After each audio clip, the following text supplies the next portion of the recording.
Mga ilan pong bahay yung nakatagdang i-demolish dito? Ang bahay po siguro nasa 100 na kabahayan. O less than 100 na kabahayan. Ang pamilyang apektado is kulang-kulang 400 pamilya, head of the family. Palinaw lang po, paano po nagsimula yung issue rito? Dito po sa sometime 2022, meron pong bumaba sa aming mga sulat, iniimbitahan po kami. Ang sulat na po yun, iniimbitahan kami ng attorney ng ETANS para sa isang pag-uusap. Noong panahon na yon, nagpaulak naman kami, kinausap namin, kasama ko po yung mga officers ng association po namin. Kinausap namin si Attorney Kalaweng. Doon po niya sinabi na kwento po niya na itong lugar po namin ay nabili na raw po nila, meron na raw po silang hawak na titulo, 2 titulo raw po yan, isa para dito sa 264 na ang sukat is 2,111.80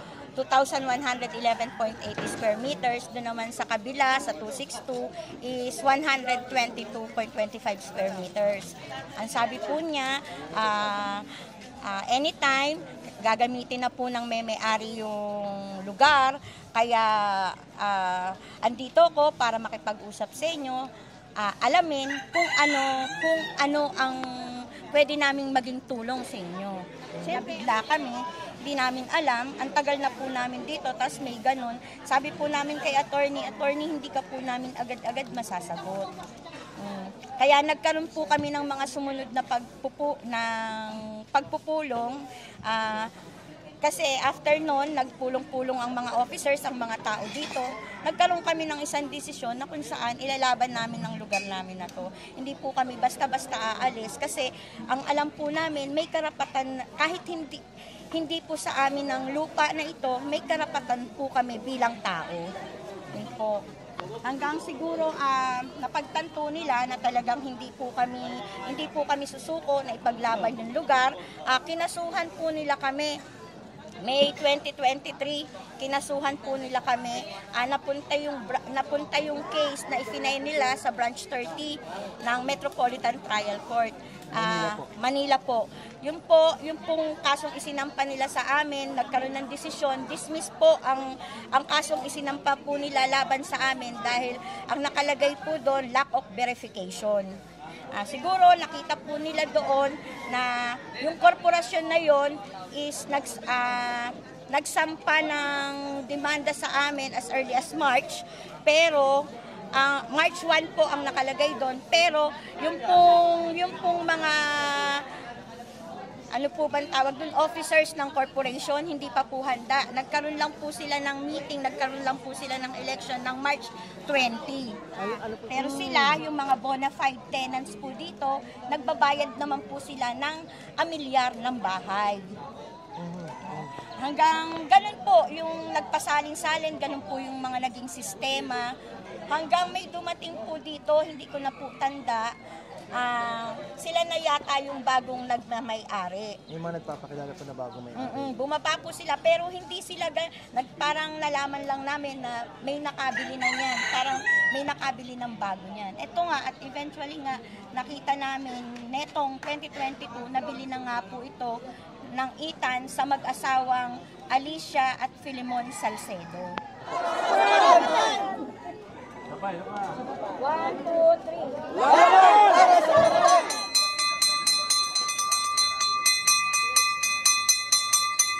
Namin kailangan ng tulong nyo! Padlock na yan. Nakapadlock na to, kaya di na makakalabas dito. Ayan.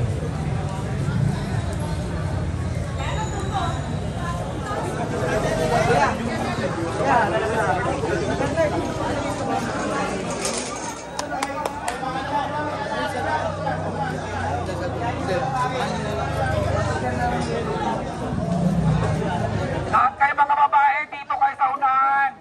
Kayo daw ang pambala. Mga babae na yung nasa unahan. Mga bakla sa ulit.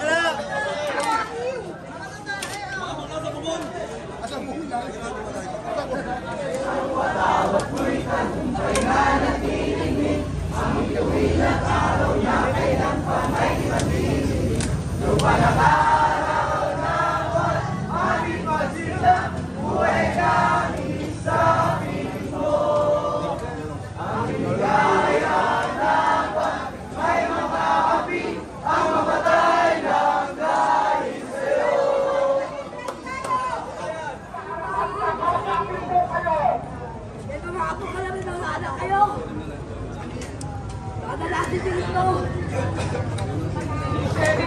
Meron pong malalakas ang pinagkalaman namin.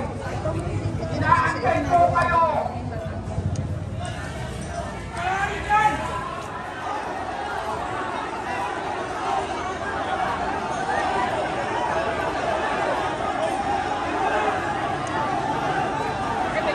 Ayan.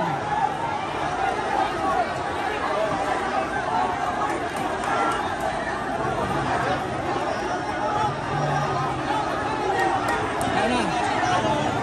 Mukhang matutuloy na para mapasok na itong gate ng mga residente.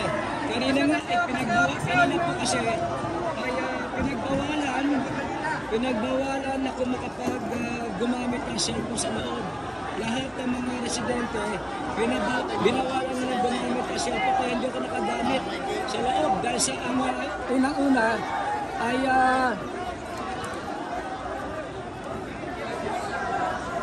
yung sheriff siya. Nilayo lang yung sheriff. Ayun na. Dito tayo, ma'am.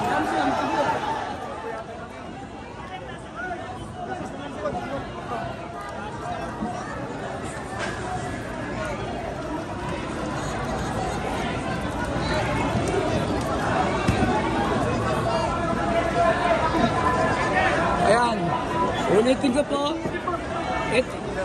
nasa 100 bahay ang ididemolish dito. At kaya umalma yung mga residente. Ayon naman sa mga pulis, kumpleto na yung mga dokumento na mayroon ng utos ang korte. Diretso na yan. Yung mga pwedeng taputin sa lahat yan. Sino yun? Yung demolition, tuloy. Si ano yun? Yung sheriff. Ayan na. Si sheriff yun, sheriff.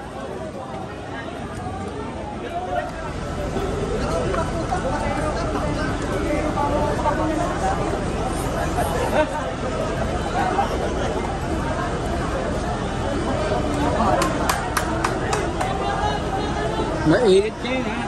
Kung gaano po kainit ang panahon dito, ganoon din po kainit ang sitwasyon dito sa mga bahay na i-demolish. Dalhin sa presinto. Kailangan natin ang kaso.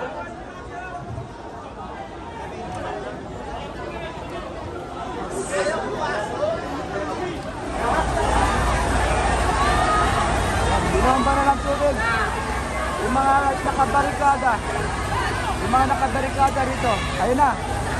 May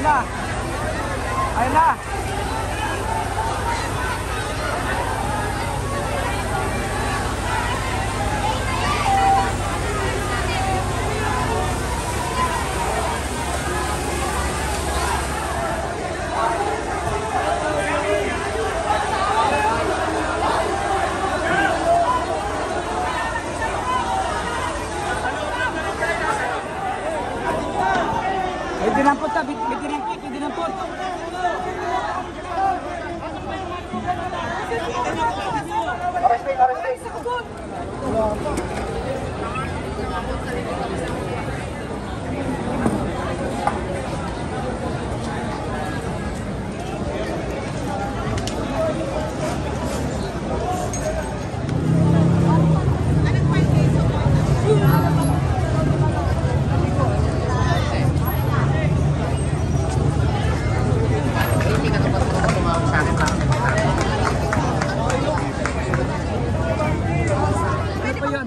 Pakwento, ano yung history po nitong ano? Napakahaba po. Hindi ko pa kasi ang akin po sa ngayon mamagitan kami para sa mga tao na walang masaktan na ayusin po natin sa maayos sa sistema. Sabi ni ang barangay po, lahat po kami dito ngayon nakikiisa para sa tao. So sa mga departamento naman po na nandiyan dito ngayon, lumalapit kami sa kanila tumingi na pagkakataong may paliwanag sa tao na may bigay ng legal proseso para sa mga apektado na naninirahan sa lugar namin. Ilang residente po yung apektado? Kay Sheriff, yung pong mga dokumentong hawak nila.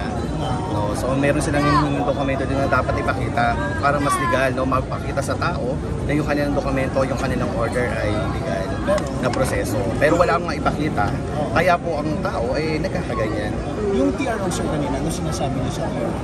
So wala pa, yun lang yung naanuhan ko lang na magpapayo na pag yun talaga.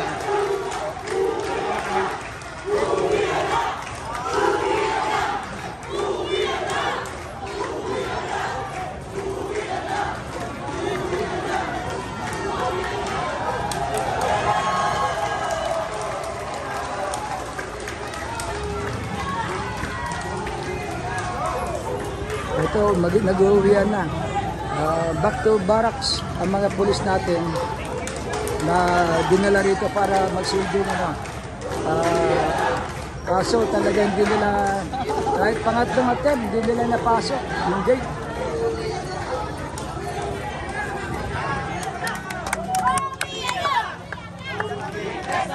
Happy Mesa! Happy Mesa! Happy Mesa! Happy